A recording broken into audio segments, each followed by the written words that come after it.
पत्नी के आगे मजबूर होकर भीषण को भीनावती की बात माननी ही पड़ती है। हीरा और मोती को अपने साले जगदीश को सौंपना पड़ता है। मोती, ये कौन है और हमें बांध के कहाँ ले जाने की तैयारी कर रहा है? लगता है कि हमारा नया मालिक है, लेकिन मालिक ने ऐसा क्यों किया? हमें क्यों बेच रहे हैं? क्या हमसे कोई गलती हो गई? हीरा, हम ये घर नहीं छोड़ना चाहते जहाँ हमारा बचपन बीता है। इतनी अच्छी अच्छी यादें हैं इस घर में हमारी।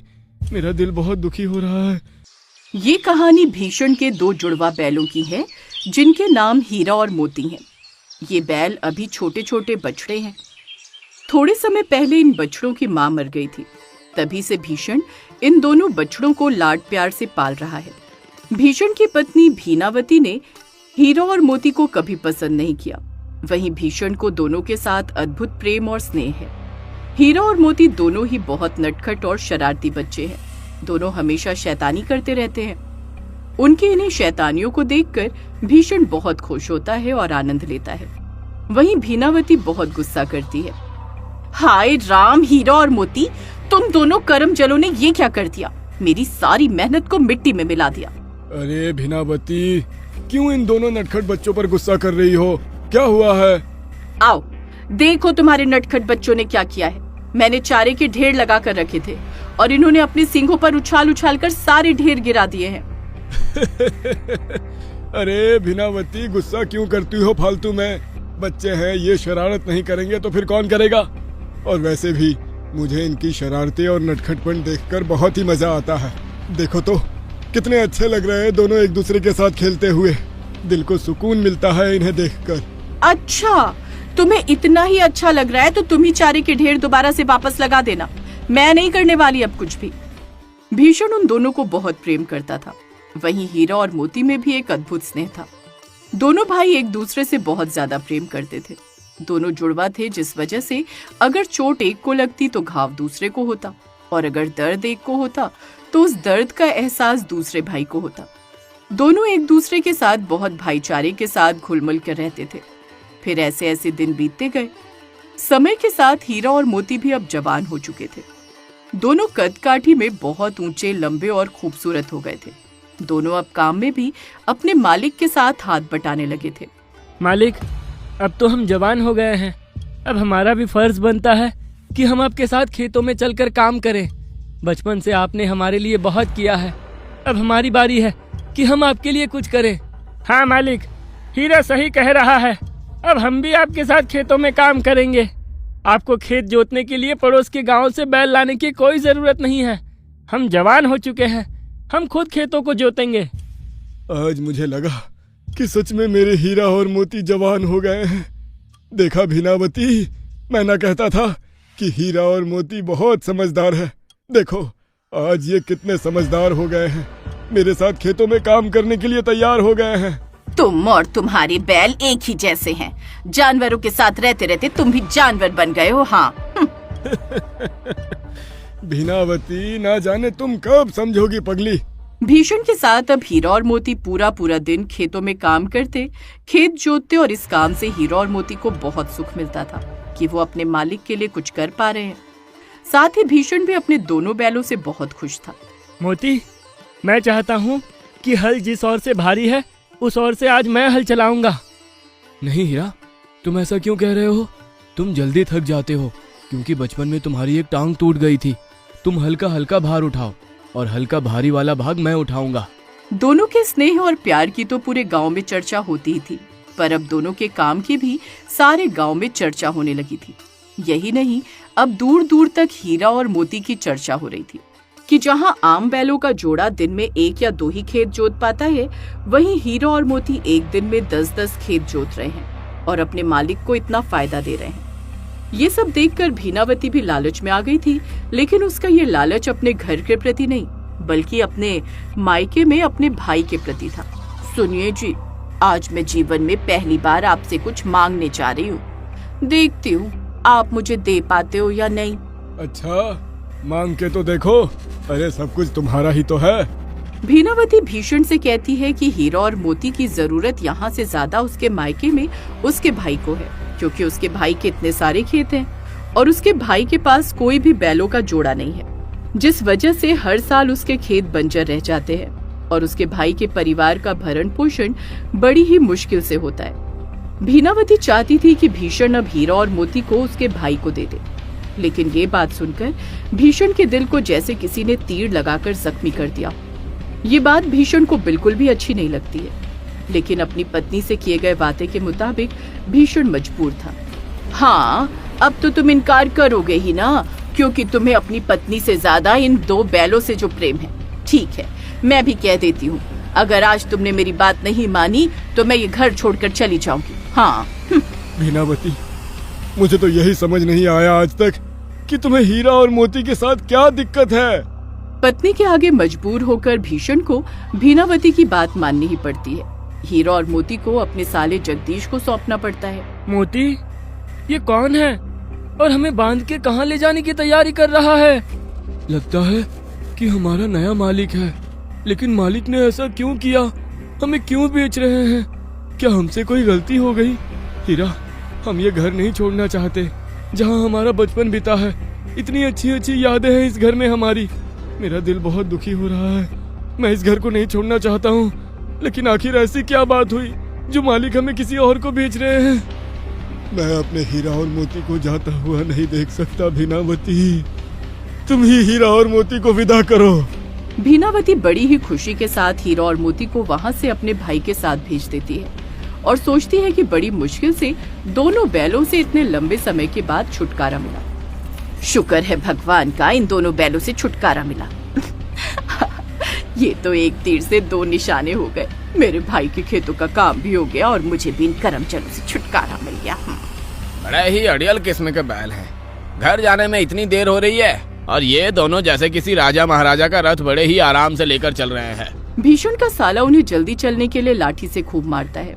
जब लाठी एक पर पड़ रही थी तो दूसरे को अपने आप चोट लग रही थी और घाव हो रहे थे। दोनों चलने में अड़ गए, क्योंकि आज से पहले उन्होंने कभी भी किसी से मार नहीं खाई थी। जिंदगी में पहली बार उन्हें किसी ने इतना मारा था। जैसे तैसे दोनों को लेकर भीषण का साला घर पहुंचता है और एक छोटी सी गौशाला में बांधकर सूखी और थोड़ी सी घास दे देता है। मर गया। जिंदगी में पहली बार किसी ने इतनी मार खाई है। मोती, दिखाओ तो तुम्हारे घाव कैसे हैं? नहीं हीरा, मैं ठीक हूँ। मुझे तो तुम्हारे घाव ज्यादा लग रहे हैं भाई। दोनों भाइयों को उस छोटी सी गौशाला में घुटन हो रही थी और दोनों घास भी नहीं खा रहे थे। ये लो, तुम दोनों के लिए मैं बची हुई सूखी रोटी लेकर आई हूँ। घर में इतना ही बचा था, इसीलिए मैंने सोचा कि तुम दोनों भूखे होगे तो मैं तुम्हारे लिए रोटी लेकर आ गई। जल्दी जल्दी खा लो, नहीं तो मेरा बेटा आ जाएगा और मुझ पर बहुत गुस्सा करेगा। हीरा, यह आदमी जो हमें इतना मार मार के यहाँ लाया है, ये तो अपने घर में भी बहुत क्रूर है। समझ में नहीं आ रहा कि हम यहाँ कैसे रहेंगे। हीरा, ऐसा करते हैं, हम यहाँ से भाग चलते हैं। हाँ मोती, मुझे मालिक की और घर की बहुत याद आ रही है। तुम सही कहते हो, हमें यहाँ से चले जाना चाहिए। चलो खूंटा तोड़कर भाग जाते हैं। हीरा और मोती खूंटे से रस्सी तोड़कर रात में भागकर अपने घर आ जाते हैं। सुबह जब भीषण हीरा और मोती को देखता है तो बहुत खुश हो जाता है। देखो भीनावती, हीरा और मोती लौट आए हैं। अरे, ये दोनों मेरे वफादार बैल हैं। ये मेरे बिना नहीं रह सकते, ना ही मैं इनके बिना रह सकता हूँ। तुम इस बात को क्यों नहीं समझती हो? तुम क्या चाहते हो? मेरे भाई के खेत बंजर रहें? हमारा तो गुजारा जैसे तैसे फिर भी चल पड़ता है। हम खाने वाले सिर्फ 2 जने हैं। मेरे भाई को देखो, कितना बड़ा परिवार है। वो सारे भूखे मर रहे हैं। जमीन पूरी बंजर पड़ी हुई है। मैं कह देती हूँ, इन बैलों को वापस मेरे भाई के साथ भेजो। मैं अभी अपने भाई को बुला रही हूँ। पत्नी के आगे मजबूर भीषण हीरा और मोती को फिर से जगदीश के साथ भेज देता है। लेकिन इस बार हीरा और मोती ने सोच लिया था कि वो अब भागेंगे तो अपने मालिक के पास वापस लौट कर नहीं आएंगे, क्योंकि अगर वो लौट कर आए तो दोबारा फिर से उनके मालिक उन्हें इस क्रूर इंसान के साथ भेज देंगे। इसलिए दोनों ने सोच लिया था कि वो भागकर कहीं दूर चले जाएंगे। हीरा, मुझे तो बहुत गुस्सा आ रहा है। मुझे इस क्रूर इंसान के साथ जाने का बिल्कुल भी मन नहीं है। मेरा मन कर रहा है इसे अपने सींगों से उठाकर पटक के नीचे जमीन पर गिराकर मार डालूं। नहीं मोती, हम ऐसा नहीं कर सकते। ये है तो हमारे मालिक का साला, और इसे मारकर हम इंसानों जैसा गलत नहीं कर सकते। हमें इससे छुटकारा पाने के लिए कोई दूसरा रास्ता देखना पड़ेगा। जगदीश हीरा और मोती को जैसे तैसे लेकर घर पहुंचा। इस बार उन्हें एक मजबूत मोटी रस्सी के साथ बांध देता है, जिससे कि हीरा और मोती भाग न सके। भाई देख तो, कितनी मजबूत रस्सी से बांधा है हमें। अब हम यहाँ से कैसे भागेंगे? इतनी मजबूत रस्सी को हम नहीं तोड़ पाएंगे। हाँ हीरा, तू सही कह रहा है।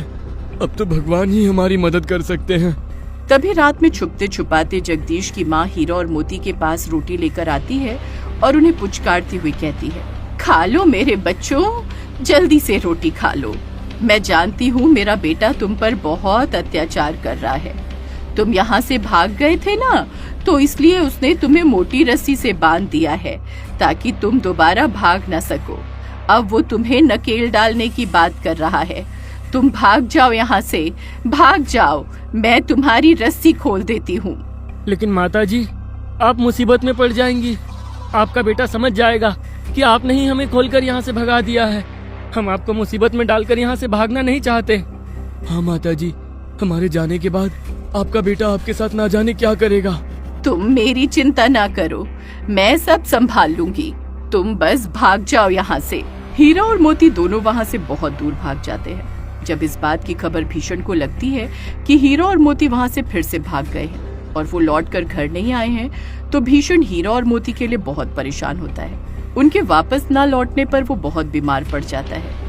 मेरे हीरा और मोती वहाँ से फिर से भाग गए और इस बार लौटकर मेरे पास भी नहीं आए, क्योंकि उन्हें अब मेरे ऊपर यकीन नहीं रहा है। और यकीन हो भी कैसे? मैंने उनका यकीन जो तोड़ दिया, ना जाने उनके साथ क्या क्या हुआ होगा जो बार बार भाग रहे हैं। ना जाने कहाँ होंगे मेरे हीरा और मोती भूखे प्यासे। पति को हीरा और मोती के लिए उदास और बीमार देखकर भीनावती अब समझ गई थी कि उसने हीरा, मोती और अपने पति को अलग करके बहुत गलत किया है। वो अपने किए पर बहुत शर्मिंदा होती है। मुझे माफ कर दीजिए, मुझसे बहुत बड़ी गलती हो गई। मैं आप तीनों के प्रेम को कभी समझ ही नहीं पाई। ये जानवर होकर इतने समझदार थे और मैं इंसान होकर इतनी बददिमाग। मेरे भाई ने ना जाने उनके साथ क्या क्या किया होगा जो वो वहां से फिर से भाग गए। मैं चाहती हूँ कि आप हीरा और मोती को ढूंढ कर ले आए। भीषण और उसकी पत्नी भीनावती ने हीरा और मोती को बहुत तलाशने की कोशिश की, लेकिन वो दोनों कहीं भी नहीं मिले। तभी गांव के एक आदमी से भीषण को खबर मिलती है कि दूसरे गांव में 2 बैलों को खेतों में फसल की चोरी करते हुए पकड़ा गया है।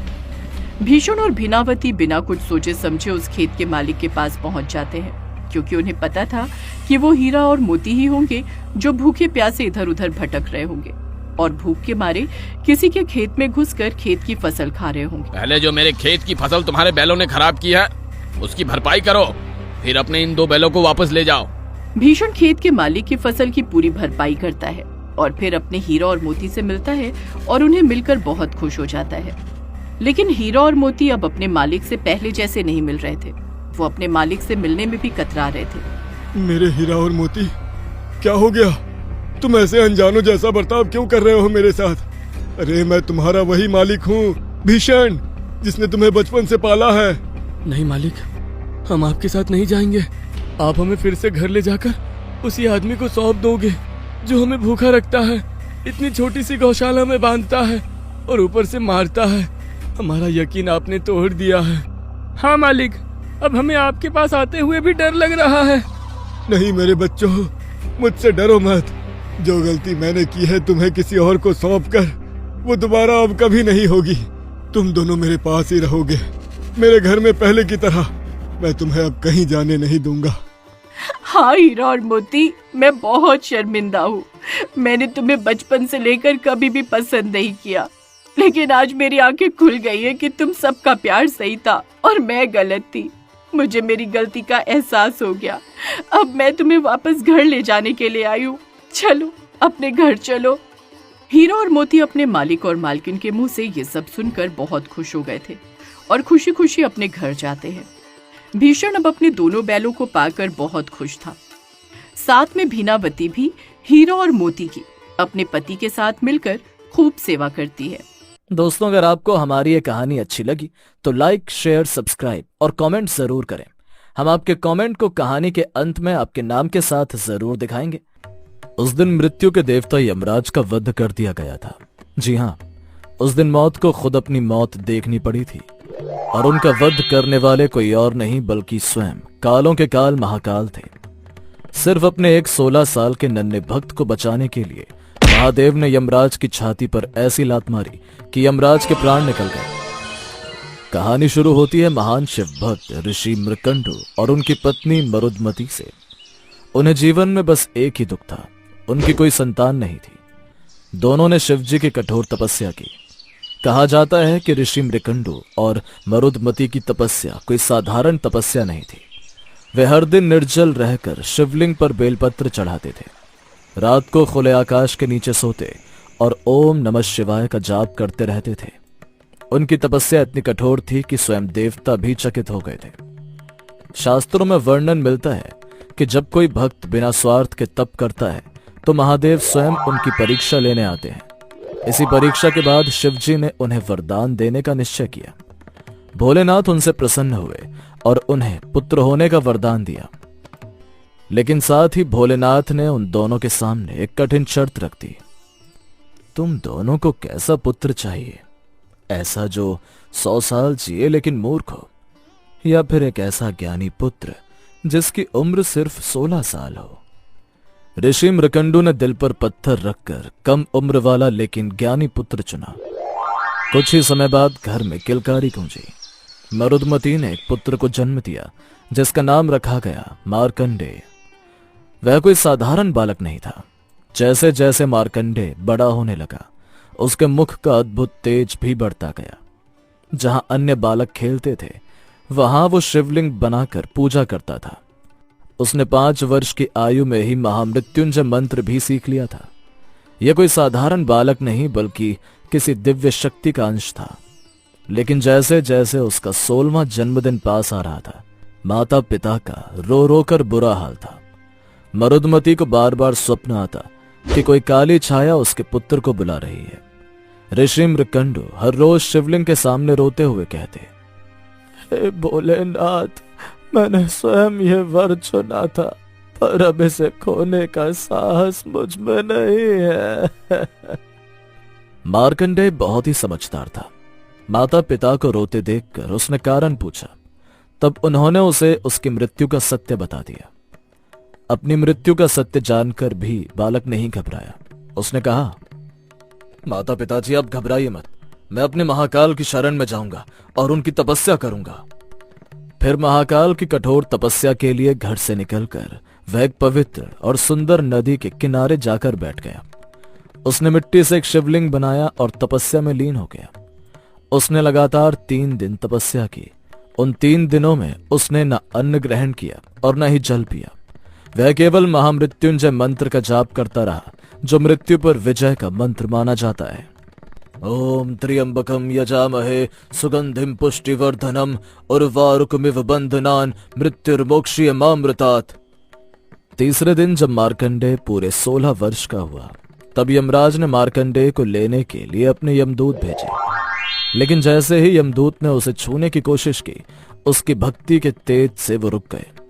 लाख कोशिश करने के बाद भी यमदूत मार्कंडेय का कुछ नहीं बिगाड़ पाए और वे खाली हाथ वापस यमराज के पास आकर कहने लगे, महाराज, ये साधारण बालक नहीं है, इसकी देह शिव भक्ति से तेजस्वी है। यह सुनकर यमराज क्रोध में आ गए और बोले, हमारे लिए धर्म से बढ़कर कुछ नहीं। फिर वे स्वयं अपना घातक पाश लेकर वहां पहुंचे और बोले, बालक, अब तेरा समय पूरा हुआ। डरा हुआ मार्कंडेय सीधा शिवलिंग से जा लिपटा। यमराज ने अपना फंदा फेंका, लेकिन यमराज से सबसे बड़ी भूल हो गई।